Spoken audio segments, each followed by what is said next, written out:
Hello বন্ধুরা, তো আমি আজকে করব লোটে মাছ। তো লোটে মাছটাকে আমি ভালো করে ধুয়ে নিয়েছি আর এখানে নিয়েছি কিছুটা কাটা মশলা দেব। তো পেঁয়াজ, রসুন, কাঁচা লঙ্কা, টমেটো, পেঁয়াজ এগুলো আগে ভেজে নেব। তো তেল বসিয়ে দিয়েছি, তেলটা কিন্তু গরম হয়ে গেছে। তো সব কিছু একসাথে দিয়ে দেবো। এইটা একটু ভাজা হয়ে গেলে, তো আমি লোটে মাছটা কিন্তু আগে ভাজবো না।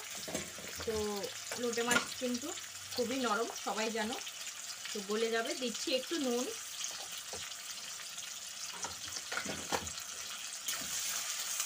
তাহলে তাড়াতাড়ি সেদ্ধ হয়ে যাবে আর লাল লাল হয়ে যাবে পেঁয়াজগুলো। তো আর কিছুটা আমি পেস্ট নিয়েছি। তো এখানে আছে পেঁয়াজ, রসুন, কাঁচা লঙ্কা, টমেটো, তো একসাথে পেস্ট করে নিয়েছি। দিচ্ছি আরও 1 চামচ শুকনো লঙ্কার গুঁড়ো। আর এদিকে কিন্তু পেঁয়াজটা ভাজা হয়ে গেছে। এর মধ্যে আমি দিয়ে দিচ্ছি হলুদ গুঁড়ো 1/2 চামচ। তো মশলার মধ্যে আর হলুদটা দেব না। এবারে যে পেস্টটা করে রেখেছি সেই পেস্টটাও দিয়ে দিচ্ছি। এবারে মশলাগুলো ভালো করে একটু কষে নেব।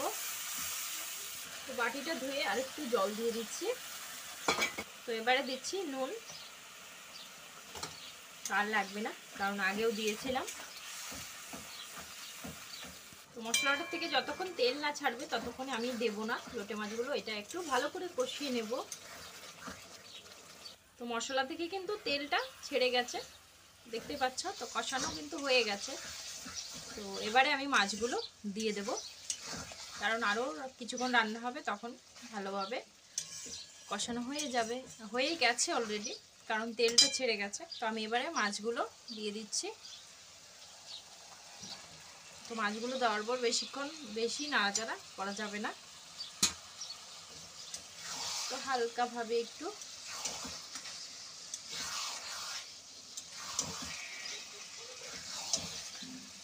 তো কারা কারা লোটে মাছ খেতে পছন্দ করো অবশ্যই কমেন্ট করে বলো, জানি। তো হালকাভাবে আবার একটু নাড়াচাড়া করে দেব। তো এইভাবে করে বেশি ঘাটাঘাটি করলে এটা ভেঙে যাবে। তো আমি এটা ভাঙবো না। তো চলো এইভাবেই রান্নাটা করে নেব। তো খুব দেখতে পাচ্ছ কিন্তু অনেকটাই কিন্তু জল বেরিয়েছে। আমি ঢাকা দিইনি, ঢাকা দিলে কিন্তু আরও বেশি জলটা বেরোতো। তো মাছটা কিন্তু পুরোভাবে সেদ্ধ হয়ে গেছে, দেখতে পাচ্ছ। এই পাশটা দিয়ে ভেঙে গেছে। তো এটা রান্নাটা কিন্তু পুরো কমপ্লিট হয়ে গেল। তো আমি এটা নামিয়ে নেব। তো এই যে লোটে মাছটা কিন্তু আমি নামিয়ে নিলাম। তো উপর থেকে একটু ধনে পাতা ছড়িয়ে দিচ্ছি। তো এটা বিলেতি ধনে, কে কী নামে জানো জানি না। তো এই ধনেটার ফ্লেভারও কিন্তু খুব ভালো লাগে। তো চলো, তোমাদের যদি ভালো লাগে তাহলে অবশ্যই লাইক, কমেন্ট, শেয়ার করো। আর চ্যানেলে যারা নতুন আছো, ভিডিও দেখছো, তো তারা প্লিজ চ্যানেলটিকে সাবস্ক্রাইব করে দিও। তো চলো, পরবর্তী ভিডিওতে আবারও দেখা হচ্ছে অন্য কোনো রেসিপি নিয়ে। ততক্ষণের জন্য ভালো থাকো, সুস্থ থাকো, টাটা।